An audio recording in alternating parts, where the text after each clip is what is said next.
Ó, começou. Boa noite, pessoal. Nós estamos aqui hoje, vamos dando continuidade, ao nosso estudo sobre as igrejas do Novo Testamento, ok? Como é que vocês estão?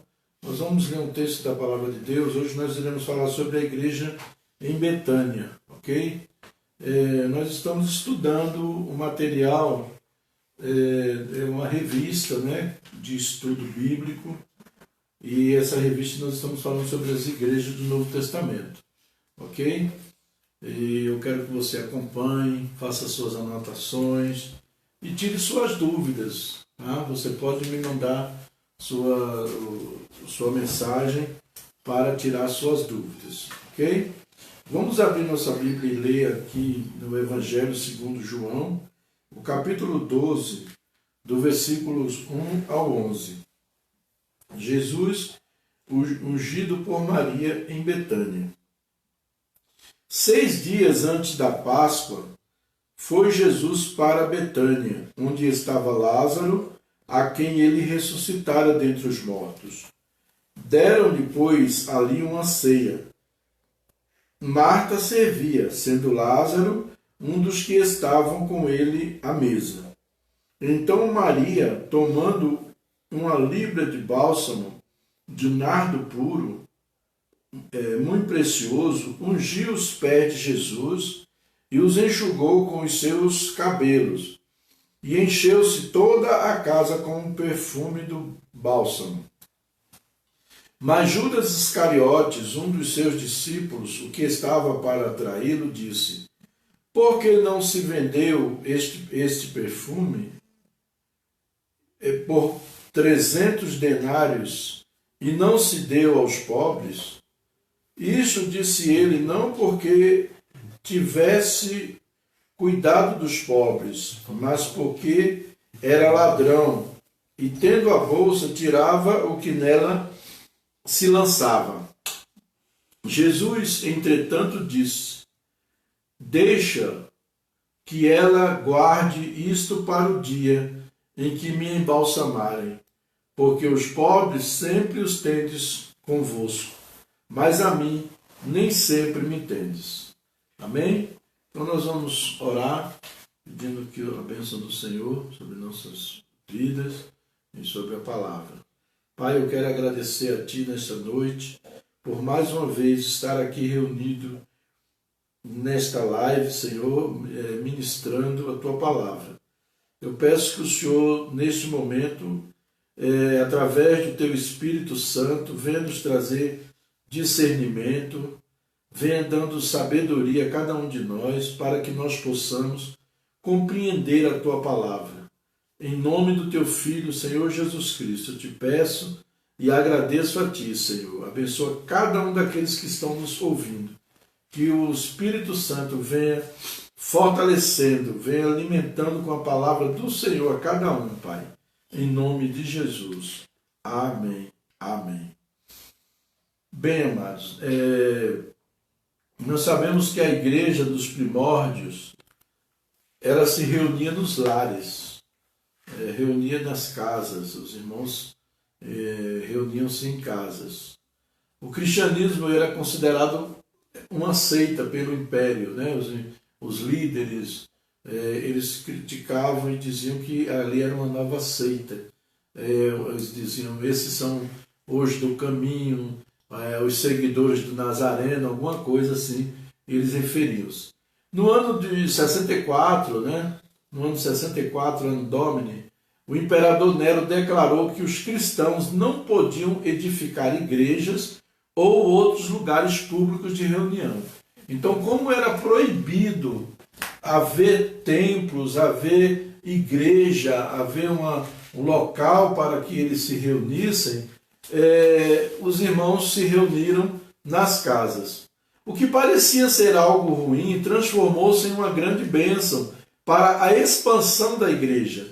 A igreja reunia-se nos lares. Nós vimos em Atos, no livro de Atos dos Apóstolos, no capítulo 2 e no versículo 46, a Bíblia diz, traz uma ênfase sobre esse aspecto, no capítulo 2, versículo 46, o texto diz assim: diariamente perseveravam unânimes no templo, partiam pão de casa em casa e tomavam as suas refeições com alegria e singeleza de coração. Aí nós vemos no capítulo 5 de Atos, o versículo 42, Atos capítulo 5 e o versículo 42, diz assim: e todos os dias no templo e de casa em casa não cessavam de ensinar e de pregar Jesus, o Cristo. Ainda no capítulo 12 e no versículo 12, capítulo 12 e o versículo 12, nós vemos ainda em Atos dos Apóstolos. Diz assim: considerando ele a sua situação, resolveu ir à casa de Maria, mãe de João, cognominado Marcos, onde muitas pessoas estavam congregadas e oravam. Está vendo? Estavam ali reunidos, congregados e orando. Romanos capítulo 16 e o versículo 5. Romanos, a carta do apóstolo Paulo aos Romanos, capítulo 16 e o versículo 5 diz assim: saudai igualmente a igreja que se reúne na casa deles. Saudai meu querido Epêneto, primícias da Ásia para Cristo. Então você vê várias referências bíblicas embasando esse aspecto da reunião da igreja nos lares, onde a igreja se reunia nas casas. Não é novidade. Hoje a pessoa pensa que é coisa nova, que é invencionice, esse negócio da igreja se reunir nos lares. Mas não é. Dos primórdios já havia isso. Atos capítulo, 1 Coríntios capítulo 16 e o versículo 19 diz assim: as igrejas da Ásia vos saudam no Senhor, muitos vos saudam, Áquila e Priscila, e bem assim a igreja que está na casa deles. Está vendo? Então são várias referências bíblicas que nós estamos encontrando quando se fala da igreja que se reúne na casa. Não quer dizer que agora nós vamos deixar de congregar nas nossas congregações, nos nossos templos, porque nós vimos algumas referências de nos templos, quando eram permitidos, quando eram autorizados eles entrarem no templo e fazer reunião, eles faziam, mas a maior parte era mais utilizada os lares, as casas. Nós vimos também o exemplo de Jesus. Jesus ele exerceu o seu ministério ensinando no templo, ensinando ao ar livre, ensinava nas sinagogas e também nos lares, nas casas também Jesus ensinava o evangelho, né? Pregava as boas novas. Nós vemos aqui, ele hospedava-se na casa dos irmãos Lázaro, Marta e Maria, na cidade de Betânia. Então nós vimos aqui na cidade de Betânia, quando Jesus estava passando por ali, ele ficava na casa de Lázaro, Marta e Maria. No capítulo 21 do Evangelho segundo Mateus, capítulo 21, vamos ver aqui a referência bíblica, o que o texto nos fala. Capítulo 21, versículo 17. Diz assim: e deixando-os, saiu da cidade para Betânia, onde pernoitou. Está vendo? Então aqui vai mostrando Jesus ensinando, e depois diz que eles foram para Betânia, onde pernoitou. Geralmente esse lugar em Betânia, onde Jesus ficava, era a casa dos irmãos Lázaro, Marta e Maria. O texto da nossa lição de hoje fala-nos de uma reunião que aconteceu em Betânia, em casa de Lázaro, né? Aliás, em casa de Simão. Mateus 26, versículo 6, Mateus capítulo 26, e o versículo 6, diz assim: ora, estando Jesus em Betânia, em casa de Simão, o leproso, aquele homem que Jesus havia curado ele da lepra. E ali ele estava reunido naquela casa para ensinar. Foi um jantar oferecido a Jesus. Ali estavam reunidos, né? Estavam os discípulos, estava Simão, dono da casa, estava Lázaro, Marta e Maria também estavam ali. Segundo o teólogo William Barclay, sugere-nos que nas pessoas presentes daquela ceia, temos um perfil das pessoas que fazem parte da igreja. Então, baseado no que ele retrata sobre as pessoas que estavam ali, naquela ceia, na casa de Simão, é o modelo de pessoas que nós temos hoje e que compõem, que é a igreja. Nós sabemos que Betânia, a palavra Betânia, significa casa do aflito ou casa da dor. Também vem Betesda, uma equiparação da palavra hebraica, Betesda, que significa casa de misericórdia. Betfagé, casa dos figos. Então, a igreja ela é um lugar de refúgio.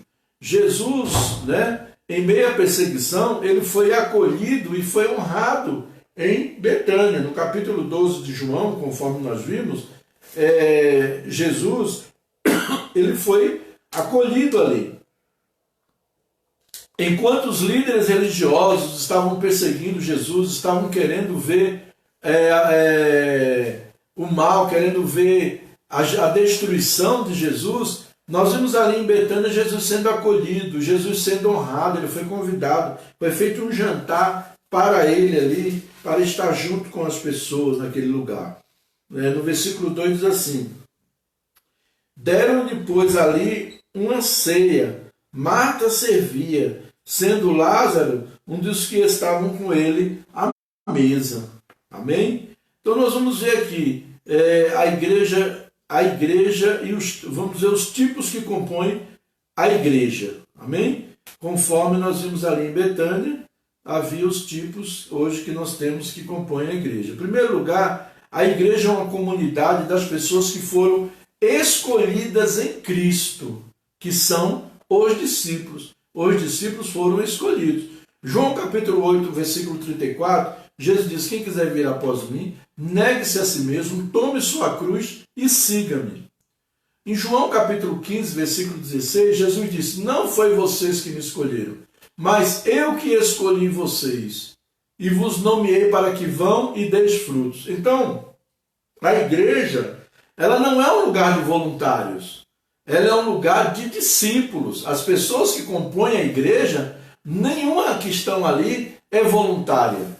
Ali são discípulos. As pessoas têm esse entendimento. É necessário que haja esse entendimento. Porque quando a pessoa é voluntária, vamos supor, você é voluntário em uma instituição. Você presta serviço dentro da sobra, na sobra do seu tempo. Eu acho que hoje eu posso dar o meu tempo. Aí eu não posso, eu não priorizo, porque eu estou sendo voluntário. O voluntário ele não prioriza. Então ele vai ali de acordo com o que sobra do seu tempo, do seu serviço. Já o discípulo, ele não é um voluntário, ele é uma pessoa que ele está ali se colocando nas mãos do Senhor. Ele prioriza o reino de Deus. A prioridade dele é o reino de Deus. Ele não está ali como voluntário. Infelizmente, hoje nós vemos muitas pessoas dentro da igreja que compõem a congregação com essa visão de que é voluntário. Eu faço se eu quiser, é opcional, certo? Mas quando você tem uma mente de discípulo, não precisa o pastor obrigar você, não precisa ninguém obrigar você. Mas a mente de discípulo de Cristo vai levar você a se prontificar e priorizar o que tem que ser feito no reino de Deus, na obra de Deus. Entendeu a diferença? Então por isso que muitas vezes a obra não é feita, muitas vezes a obra é feita de qualquer maneira, muitas vezes o trabalho não desenvolve. Por quê? Porque as pessoas têm essa visão: eu sou voluntário, eu vou quando eu quiser, quando o meu tempo der, eu não vou criar tempo, eu não vou priorizar. Mas quando você tem uma visão de discípulo, você vai entender que você tem que ir e que você tem que fazer. E que Jesus não escolheu outra pessoa para fazer, escolheu foi você. Outro aspecto que nós podemos entender, que nós contemplamos aqui na igreja, é que a igreja ela é a comunidade de pessoas que ressuscitaram com Cristo. Nós morremos para o mundo e nascemos de novo. Lázaro é um exemplo disso. Lázaro era uma pessoa que tinha ressuscitado ali, certo? Então, a palavra Lázaro significa Deus socorre ou Deus ajuda pelo Senhor. A palavra de Deus diz lá em Efésios, capítulo 2, versículo 8 e 9, diz: pela graça sois salvos, mediante a fé. Isso não vem de vós, é dom de Deus, não vem das obras, para que ninguém se glorie. Que maravilha quando nós entendemos que nós agora somos uma nova criatura. E depois, lá na segunda carta aos Coríntios, capítulo 5, versículo 17, ele diz: portanto, se buscar as coisas que são de cima. Amém? Devemos abandonar a velha vida. As coisas velhas já passaram. Tudo se fez novo. Agora nós nascemos de novo. Então a igreja ela é a comunidade das pessoas que ressuscitaram com Cristo. Tem muita gente que está congregando, que faz parte da igreja, mas ainda não nasceu de novo, ainda não morreu para o ego, para o mundo, para o sistema de Satanás. E não se para passear. Outras vezes vai, eu vou para ver fulano, vou ver irmão fulano, se está lá, tá? Alguns até para negociar e assim por diante, certo? Mas nós precisamos entender que nós somos novas criaturas.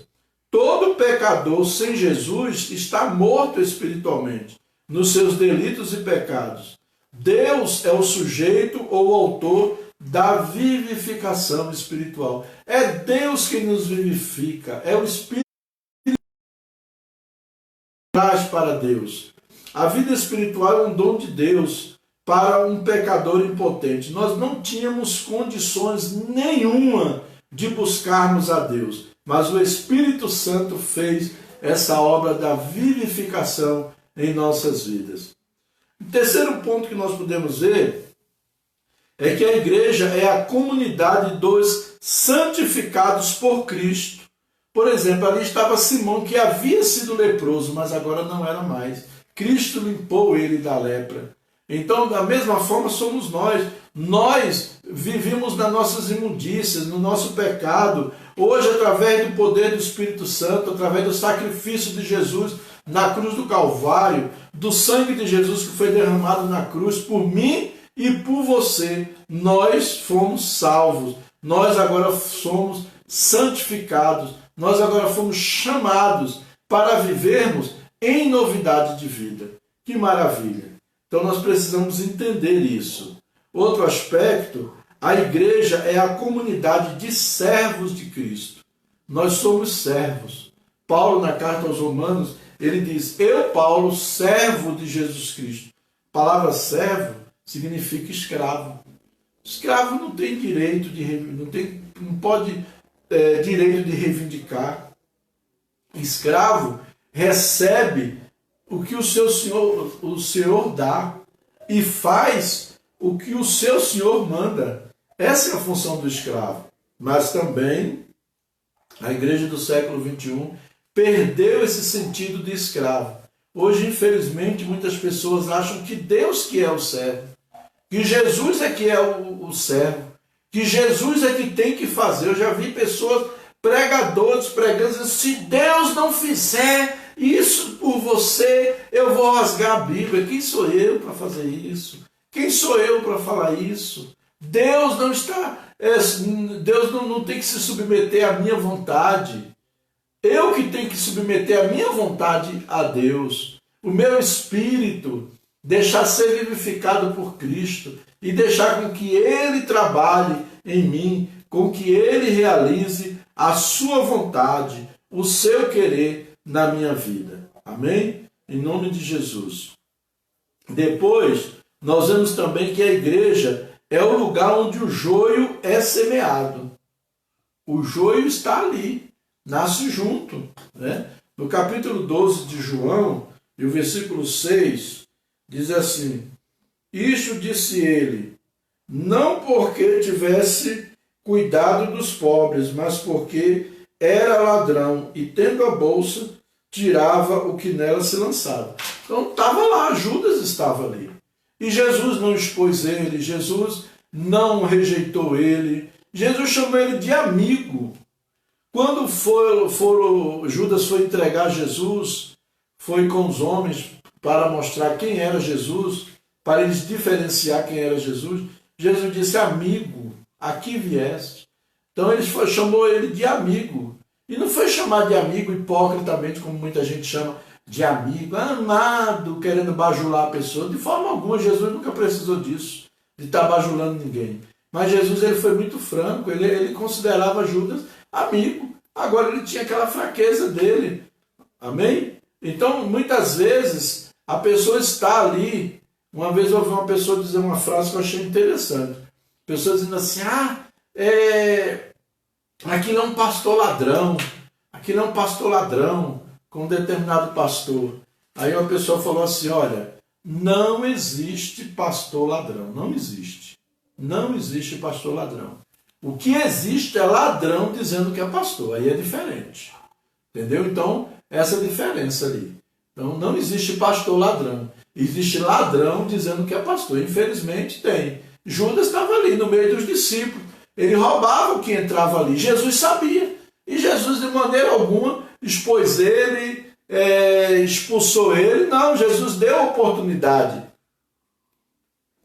para que ele ali entrasse também no processo de transformação, no processo de mudança, assim como os outros discípulos passaram por esse processo.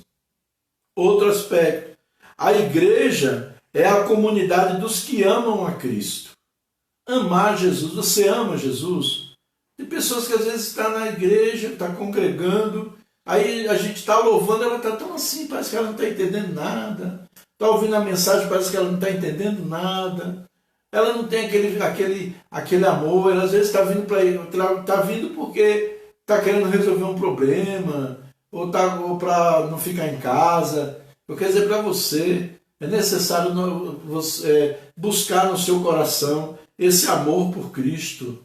Amém? Nós precisamos recuperar este amor que nós muitas vezes abandonamos, como eu falei semana passada. Jesus ele confrontou a igreja e disse assim: tenho contra ti que abandonaste o teu primeiro amor. Então, se você abandonou o amor pelo Senhor, volte-se para Ele. Volte-se, recupere, se arrependa e diga: Senhor, eu quero te amar mais e mais. Maria gostava da presença de Jesus. Tem pessoas que vêm cultuar a Deus, aí fica olhando para o relógio toda hora, não participa. O louvor está demorando, a pregação está demorando, eu tenho que...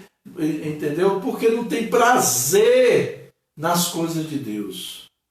Mas Maria, ela estava ali, ao ponto de Marta criticá-la.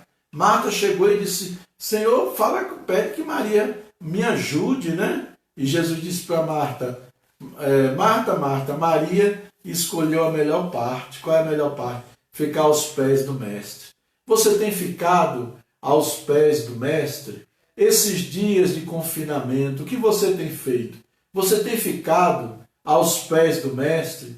Tem buscado mais a Ele? É uma oportunidade. Muitos que trabalham, que têm seus trabalhos, são remunerados, não perderam seu emprego, estão ganhando seu salário, estão confinados em casa. É ruim, mas aproveite esse momento, transforme num momento bom, vai buscar ao Senhor, leia a palavra, vai falar com Deus em oração, aproveite esse momento para ter comunhão com Deus, desfrutar da comunhão com Deus, desfrutar da comunhão com a sua família. Amém? Você ama Cristo? Antigamente tinha um canto que nós cantávamos: oh, eu amo a Cristo, oh, eu amo a Cristo, oh, eu amo a Cristo, porque Ele morreu por mim. Então eu amo a Cristo porque Ele morreu por mim. Era eu que ia estar ali naquela cruz, mas Jesus morreu por mim. Esse dia eu estava assistindo a um filme que eu achei muito interessante, muito emocionante. Eu até recomendo você assistir ao filme, né? O Milagre da Cela 7. E ali o homem estava condenado à morte. Estava condenado à morte. Ele ia morrer mesmo. Não tinha jeito mais, não tinha saída. Ele ia morrer. Mas de repente uma outra pessoa se ofereceu para morrer no lugar daquele homem. Que alegria aquele homem sentiu. Que alegria a família daquele homem sentiu. Eu quero dizer para você, era eu e você, aquela cruz era para mim, aquela cruz era para você, mas Jesus assumiu o meu lugar, assumiu o teu lugar. É por isso que você tem que amar a Jesus, por isso que você tem que amá-lo, porque ele morreu em seu lugar, ele morreu em nosso lugar, amém? Em nome de Jesus. Outro aspecto que nós vemos aqui é que o amor ele deve ser algo espontâneo. Lá em João 3,16, nós encontramos na Bíblia quando diz assim: porque Deus amou o mundo de tal maneira que deu o seu Filho unigênito, para que todo aquele que nele crê não pereça, mas tenha a vida eterna. Amém? Então é um amor espontâneo, um amor gratuito. Deus nos amou incondicionalmente. Eu não merecia, você não merecia, mas Ele nos amou. Nós vemos aí também expressando um amor sacrificial também. Primeira Epístola de João, capítulo 3, e o versículo 16, ele diz aqui, na primeira Epístola de João, capítulo 3, e o versículo 16. Vamos ler aqui. Diz assim o texto.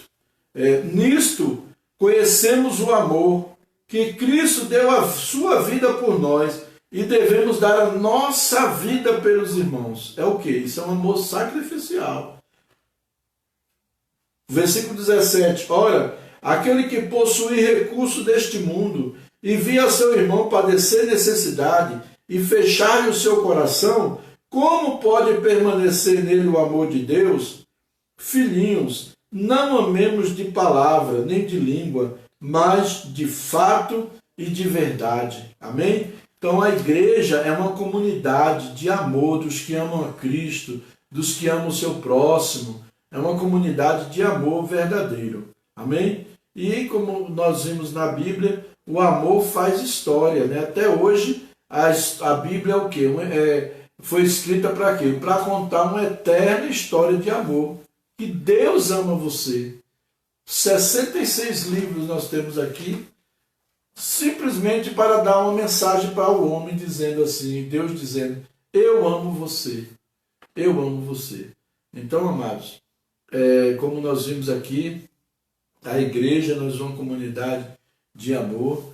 Nós, a igreja de Betânia, era aquele jantar, aquele momento ali, onde se reuniram, teve oração, teve louvor, teve comida, certo? Teve a palavra, ensinamento da palavra. É o que acontece nas reuniões, nas casas. Isso é muito importante. Agora, que essa reunião, agora vou ficar um crente em casa, eu e minha família. Não, não é esse o propósito. O propósito da reunião nas casas é para nos fortalecermos uns aos outros e crescermos. Crescermos. Eu vi ontem um testemunho da pastora Antonieta Rosa, das Assembleias de Deus, ela com 16 anos de idade, e o Senhor falou para ela assim, vai e cava um poço na sua casa. Ela ficou assustada e disse, mas o Senhor mandou cavar um poço. Aí procurou o pai dela e falou, pai, eu tive um sonho, Deus falava que eu tinha que cavar um poço, eu não estou entendendo. Aí o pai dela era vice-pastor. Falou assim, vamos conversar com o pastor presidente. Foi conversar com o pastor presidente. Aí o pastor disse assim, cavar um poço, minha filha, é você começar uma reunião de oração na sua casa. E quem vai dirigir essa oração vai ser você. Pastor, mas o meu pai é pastor, como é que eu vou? Ela falou, mas Deus está mandando você começar um trabalho de oração na sua casa. Aí ela pegou e falou, então tá bom. E foi orar. E até falou para a mãe dela, falou, mãe, eu vou pedir, eu vou fazer uma prova com Deus. Se Deus quer mesmo que eu faça isso, 4 coisas vão acontecer nessa primeira reunião. Jesus vai batizar com o Espírito Santo, Jesus vai libertar, Jesus vai curar e vai salvar. Eu quero um batismo com o Espírito Santo, uma salvação, uma cura e uma libertação. Aí a mãe dela, e ela disse assim, olha, eu não quero que convide ninguém, vai ser só a família que vai se reunir para orar. A mãe dela falou, minha filha, mas como é que vai acontecer essas coisas? Se nossa família, todo mundo já é salvo, como é que vai acontecer uma libertação, isso é tudo? Ela disse, eu não sei, mas eu estou fazendo uma prova com Deus. Se é de Deus o que eu vou fazer, então eu quero esse sinal, é a confirmação. Aí fizeram a reunião, se reuniram em volta da mesa, começaram a orar, tudo. Quando eles começaram a orar, a irmã dela, de 8 anos de idade, foi batizada no Espírito Santo, na mesma hora da oração. Aí ela disse, opa, já aconteceu uma coisa que eu pedi ao Senhor.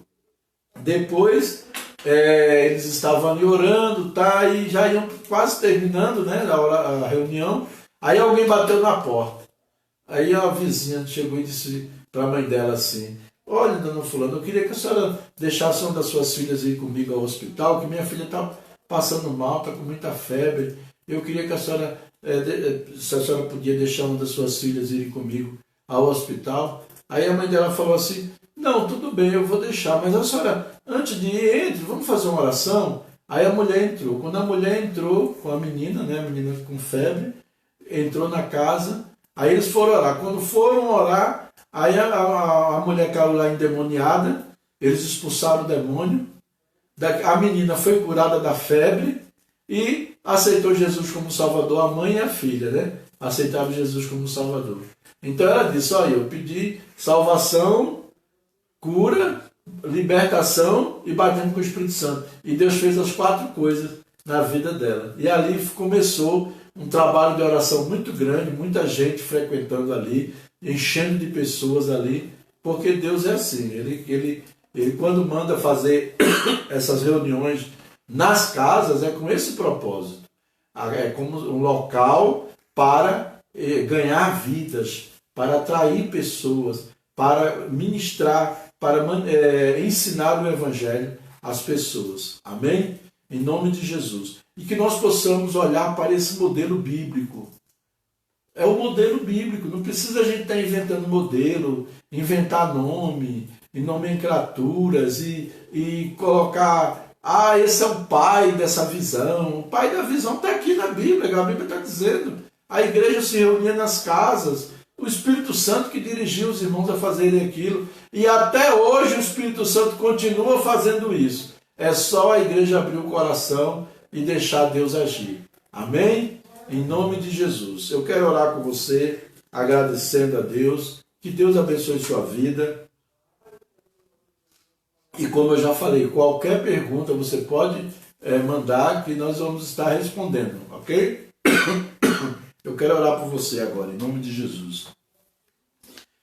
Pai, nós queremos te agradecer, em nome de Jesus, e pedir que o Senhor, através do Espírito Santo, venha abençoando a tua igreja, que nós possamos cumprir com o nosso propósito que fomos chamados,